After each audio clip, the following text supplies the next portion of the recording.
Fala galera, como é que vocês estão? Estão todos bem? Cara, que alegria poder estar aqui com vocês e poder compartilhar algo que Deus colocou ao meu coração e eu quero poder passar isso para vocês. Se você está um pouco perdido, nós já viemos de uma série bem bacana de Gênesis, né? Nós estudamos todos os 50 capítulos e ali nós podemos entender várias coisas.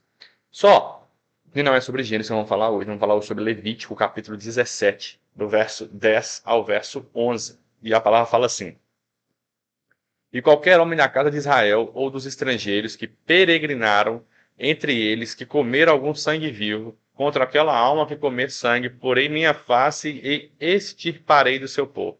Porque a vida da carne está no sangue, pelo que vou-lo tenho dado sobre o altar, para fazer expiação pelas vossas almas, porquanto é o sangue que fará expiação pela alma. Pessoal, às vezes pode ficar um pouco vago, mas eu vou trazer para vocês aqui o contexto, para vocês ficarem antenados e entendidos da situação.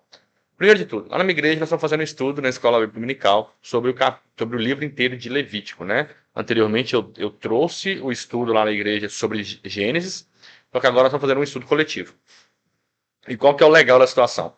Nós estamos aprendendo que muitas coisas foram colocadas para seguir como lei e até hoje são seguidas, mas a ideia por trás da lei são duas coisas. Primeiro, a lei naquele tempo era para levar a salvação e era um cuidado de Deus para compor. Thales, mas a lei não salva, a lei não salvou. Tudo bem, mas ela tinha o poder para tal. Ela não salvou, ou né, não salva hoje mais porque nós temos Jesus. Mas o que não impede a gente de encontrar com alguém daquele tempo onde a lei salvava, ser salvo pela lei? Entende? É essa que é a pegada aí. Mas vamos lá. Se você olhar e tiver curiosidade, você olhar em Levítico, você vai ver que, primeiro de tudo, Levítico era um livro, ou melhor, é um livro que foi escrito para os da tribo de Levi. Por quê? Eles foram encarregados de serem mantedores do tabernáculo. Ou seja, foram colocados para estar cuidando de todo o tabernáculo a qual Deus passou para Moisés e Moisés executou a construção. Ok? Primeiro estudo é isso. Após isso, nós vamos ver que, como a gente já falou algumas vezes, quando há transgressão de lei, quando há quebra da lei, nasce o pecado. Então, a partir de agora, o pecado ele vai estar cada vez mais abundante no meio do povo, porque o povo veio de uma cultura egípcia, e quando a gente fala veio, muitas pessoas nasceram naquele contexto, então eles foram educados de maneira mais voltada para o egípcio do que para os hebreus, né, para a cultura mais hebraica. E acima de tudo, isso foi virando cultura para eles e gerando essa situação toda. Mas qual que é a situação? Nós vamos ver que o pecado só é pago com um sacrifício. Em outras palavras, o pecado só é pago por sangue. E aí, a gente tem que entender o seguinte: se o pecado é pago por sangue, nós hoje não somos consumidos porque o sangue de Jesus é o nosso é a nossa expiação, né? Como eu li no finalzinho aqui do verso 11, pela nossa alma. Ou seja, o sangue de Jesus Cristo nos redime do pecado, né? Porque ele se sacrificou, um cordeiro imaculado se sacrificou por nós na cruz do Calvário. Mas o X da questão, especialmente sobre o livro de Levítico, é que a cada situação tinha ofertas ou sacrifícios distintos para cada tipo de situação.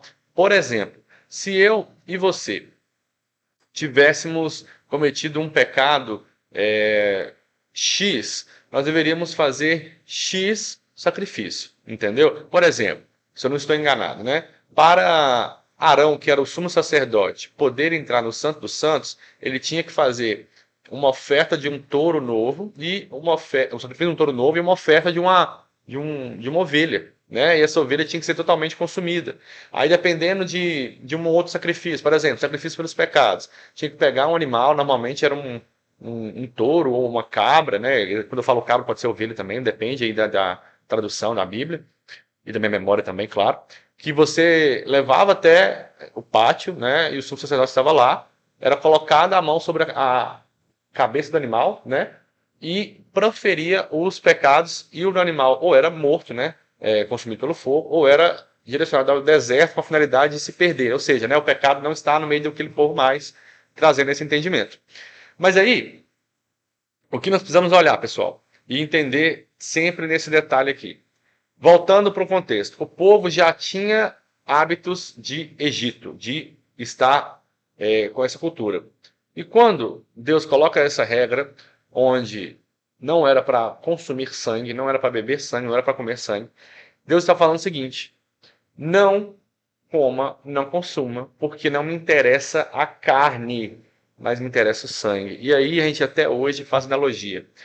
Por mais que a nossa carne, a nossa pele é importante, o que mantém ela viva é o sangue. Perfeito? Por quê? Se eu e você pressionarmos um dedo ou alguma parte do corpo com a força necessária para interromper a circulação sanguínea, fica roxo. Se passar de um certo tempo, a circulação foi cortada, os vasos aqui, ou os nervos, né, que são irrigados por sangue, deixam de ter funcionalidade e muitas vezes amputa ou perde mobilidade. Então, se nós hoje podemos fazer esses movimentos, podemos gesticular, andar e ter essa vida que nós temos hoje, é porque o sangue flui, né, através das nossas veias e volta também, trazendo o quê? Movimentação, em outras palavras, o sangue é vida. Ou seja, para Deus, na hora do sacrifício especialmente, não interessava a carne, como eu falei, porque a carne não tinha vida, mas o que tinha vida era o sangue. Então, se a ideia da expiação era oferecer um sacrifício,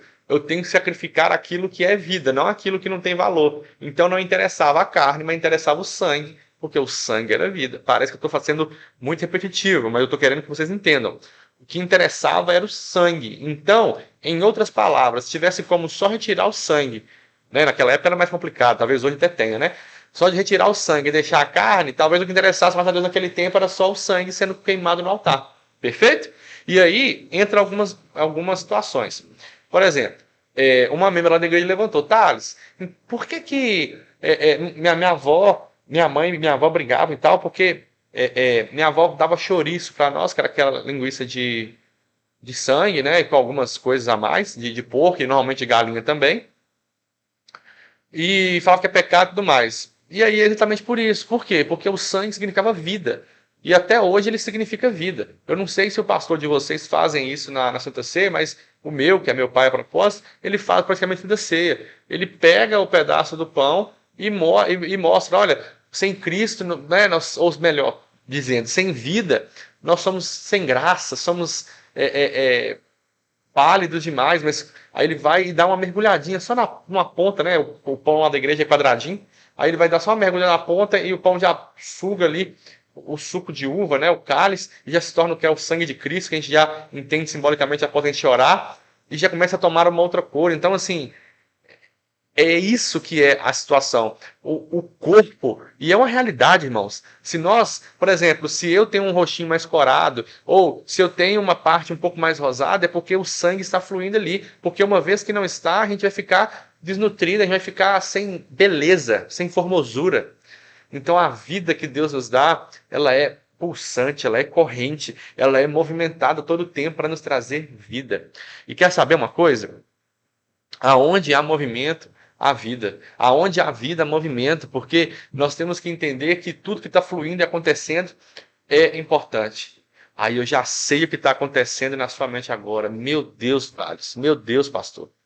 Eu como a minha carninha mal passada e a minha carninha dá um sanguinho lá. Tô pecando até hoje. Claro que não. Claro que não. Aquele sangue, né, colocando muito entre aspas aqui, não é sangue, é uma proteína que chama mioglobina. O sangue já foi retirado quando a gente passa pelo processo, né, de açougue e até mesmo distribuidora das carnes. Então o que a gente pega é a mioglobina. Então pode ficar tranquilo, pode fazer o seu churrasco. E digo mais, me manda a mensagem, me convida para o seu churrasco que eu levo um quilinho de picanha para ajudar ainda. Uma coquinha zero, porque nós somos fitness, não é verdade? Mas, meus queridos, o que eu quero falar com vocês o intuito todo é que Cristo, ou melhor, Deus naquele tempo, né, Cristo ainda não foi apresentado a eles, pedia, né, colocava como lei com a finalidade de eles não consumirem sangue, porque o sangue era vida, ou melhor, o sangue é vida. Nós precisamos sempre estar em movimento para estar indo em direção a Jesus. Amém? Meus queridos, espero do fundo do meu coração que tenha feito sentido para você e que você tenha gostado desse vídeo. Amém? Fique com Deus, até a próxima aí. Tchau, tchau.